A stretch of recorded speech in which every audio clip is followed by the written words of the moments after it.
ఓం శ్రీ గురుభ్యో నమః.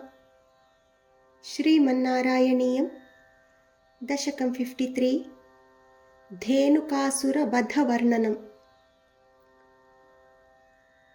అతీత్య బాల్యం జగతాం పతే త్వం ఉపేత్య పౌగండవయో మనోజ్ఞం ఉపేక్ష్య వత్సావనం ఉత్సవేన ప్రావర్తథా గోగణపాలనాయాం.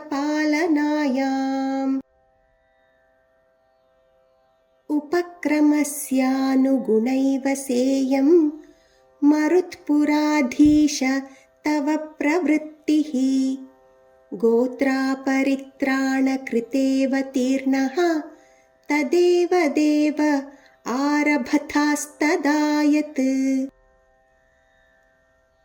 కదాపి రామేణ సమం వనాంతే వనశ్రియం వీక్ష్య చరన్ సుఖేన శ్రీదామనామ్నः స్వసఖస్య వాచా మోదాదగాద్ధేనుకకాననం త్వం.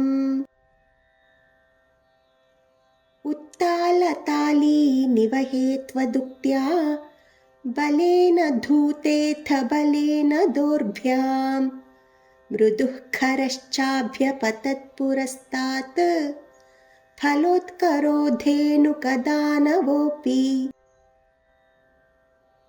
సముద్యతో ధైనుకపాలనేహం కథం వధం ధైనుకం అద్య కుర్వే ఇతీవ మత్వా ధ్రువం అగ్రజేన సురౌఘయోద్ధారం అజీఘనస్త్వం.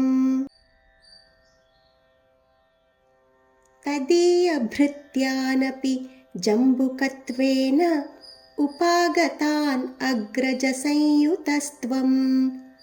జంబూఫలానీవ తదా నిరాస్థః తాళేషు ఖేలన్ భగవన్నిరాస్థః.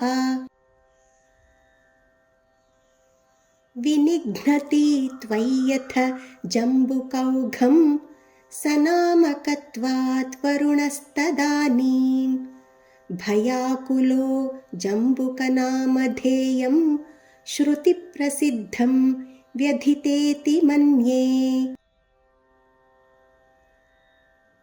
తవావతారస్య ఫలం మురారే సంజాతమద్యేతి సురైర్నుతస్త్వం.